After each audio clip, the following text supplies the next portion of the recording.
Bharatiya Janata party के हमारे वरिष्ठ पदाधिकारीगण श्री विवेक रंगा जी, अपूर्व हाजरा जी, जयंती विश्वास जी, दिव्येंदु मिश्रा जी, पावन मंडल जी, अमन राय जी, काकोली घोष जी, श्री संतोष सिंह जी और भारी संख्या में उपस्थित पारापानी विधानसभा क्षेत्र से जुड़े हुए मेरे सभी उपस्थित बहनों और भाइयों, पश्चिमी बंगाल विधानसभा चुनाव के दौरान आज मुझे आसनसोल से जुड़ी हुई इस पावन भूमि में आप सभी वीर योद्धाओं के साथ संवाद करने का अवसर प्राप्त हो रहा है। बहनों और भाइयों, मैं जानता हूं कि जब मेरे कार्यक्रम यहां पर मुझे लिया तो टीएमसी के गुंडे आप लोगों को परेशान करने लग गए और सवाल होने पाए। इसके लिए उन्होंने भाजपा का झंडा उठाने का प्रयास किया, लेकिन आप चिंता मत करिए, अरिजीत राय को जिताइए, टीएमसी का अभ्यास से हम सुपड़ा साफ करवा देंगे।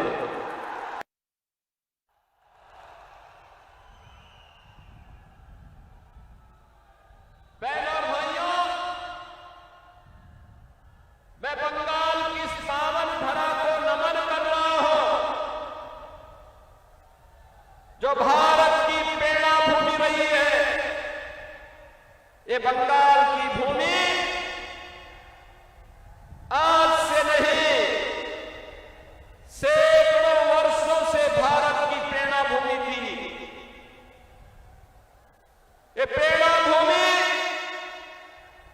जिस भूमि ने भारत को राष्ट्रगान जन गण मन के रूप में श्री रविंद्रनाथ ठाकुर की कृति के माध्यम से पूरे देश को एक राष्ट्रगान दिया।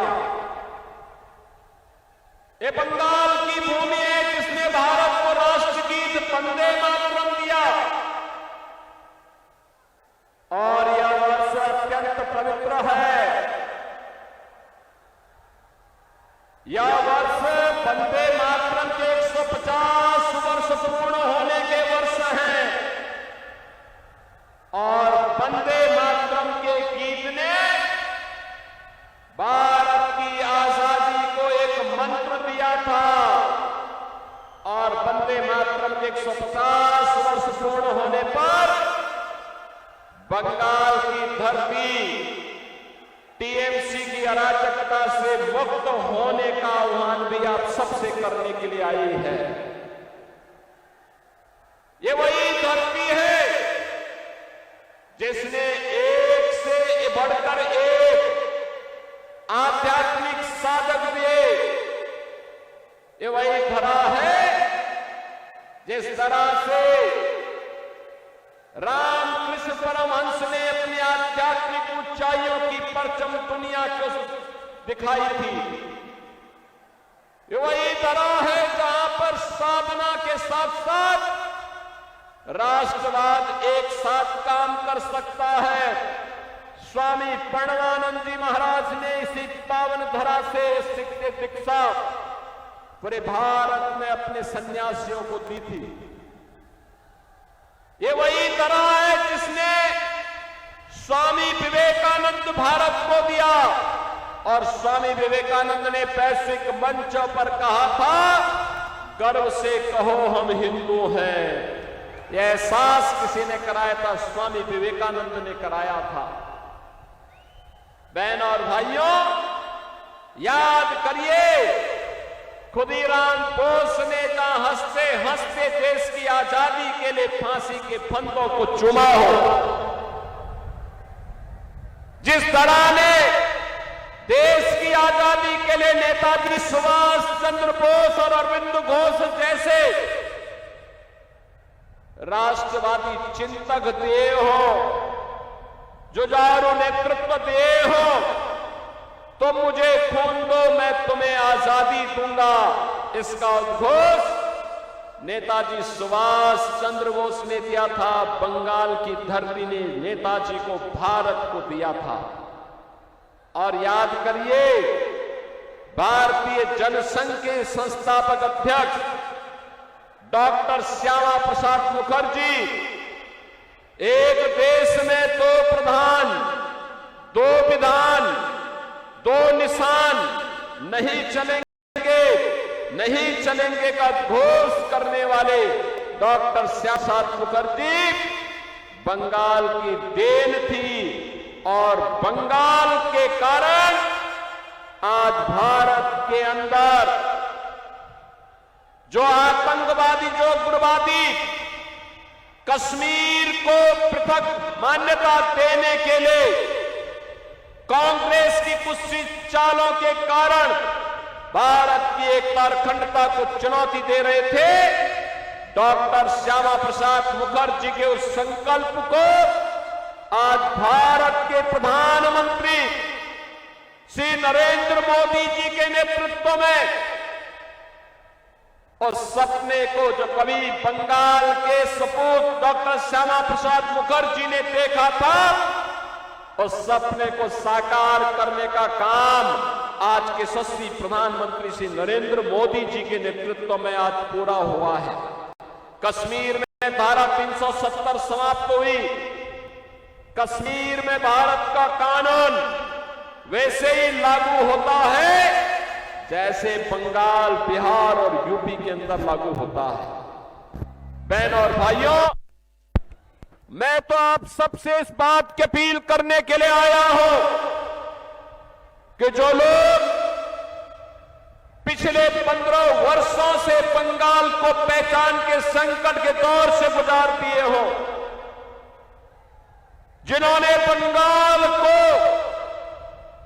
टेरर का, माफिया राज का और कटमनी एंड करप्शन का अड्डा बना दिया हो, वह टीएमसी अब नहीं चाहिए। इन लोगों ने यहां पर आम जनमानस के सामने, नौजवानों के सामने, बेटी और बहनों के सामने एक भय का माहौल पैदा किया है। इनके कारण माफिया पैदा हुए हैं, सैंड माफिया, कोल माफिया, लैंड माफिया। ये माफिया प्रवृत्ति, ये बीजेपी इसको समाप्त करेगी। बीजेपी का संकल्प है। और जो जनता के लिए मोदी जी पैसा भेजते हैं दिल्ली से, ये टीएमसी के गुंडे जो पैसा हजम कर जाते हैं। बहनों और भाइयों, आज मैं कहने के लिए आया हूं आपसे यही, जो अराजकता आपको यहां देखने को मिलती है, जो भय का वातावरण है, जो दंगे हैं, जो माफिया राज है, सैंड माफिया और कोल माफिया का वर्चस्व दिखाई देता है, जो विकास के पैसे में कटमनी और करप्शन की भेंट चढ़ जाता है, इससे इसी प्रकार की बुरी स्थिति आज से 9 वर्ष पहले उत्तर प्रदेश की भी थी। याद करिए, उत्तर प्रदेश 9 वर्ष पहले वहां हर दूसरे तीसरे दिन एक दंगा होता था। कोई पर्व और त्योहार नहीं हो सकता था।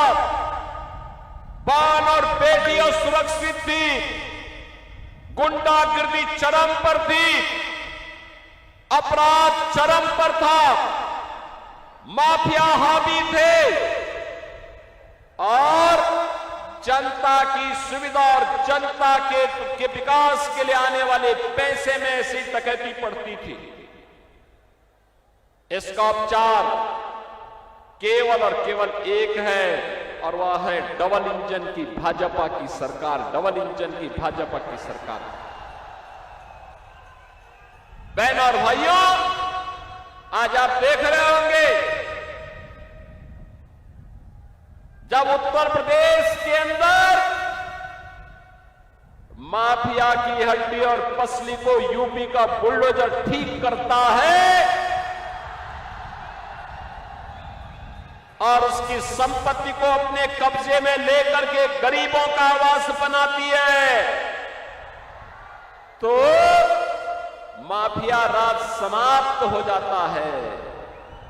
आज यूपी में न कर्फ्यू है न दंगा है, यूपी में अब सब चंगा है। याद करिए, पहले राम जन्मभूमि के लिए हमें आंदोलन करना पड़ता था, राम भक्तों पर गोलियां चलती थी। मुझे अभी एक कार सेवक मिला है यहां पे, और राम भक्त कह रहा था कि मुझ पर 1990 में ये टीएमसी की ही पार्टनर पार्टी समाजवादी पार्टी ने गोलियां चलवाई थी, इनकी सरकार में गोलियां चली थी। ऐसे यूपी में भी जैसे ममता दीदी को राम नाम से चिढ़ है, दुर्गा पूजा से चिढ़ है, ऐसे ही यूपी में भी चिढ़ होती थी। और डबल इंजन की सरकार आई। अब अयोध्या में भगवान राम का दुनिया का सबसे बड़ा मंदिर बनकर के खड़ा हो गया है। क्या कांग्रेस रोक पाई? क्या समाजवादी पार्टी रोक पाई? क्या टीएमसी रोक पाएगी? इसकी गारंटी केवल और केवल मोदी जी की ही गारंटी हो सकती है। मोदी है तो मुमकिन है। ये गारंटी केवल बीजेपी दे सकती है कि दंगा नहीं होगा, कर्फ्यू नहीं लगेगा, लेकिन गौ माता को कटने नहीं देंगे और हिंदुओं को बंटने नहीं देंगे।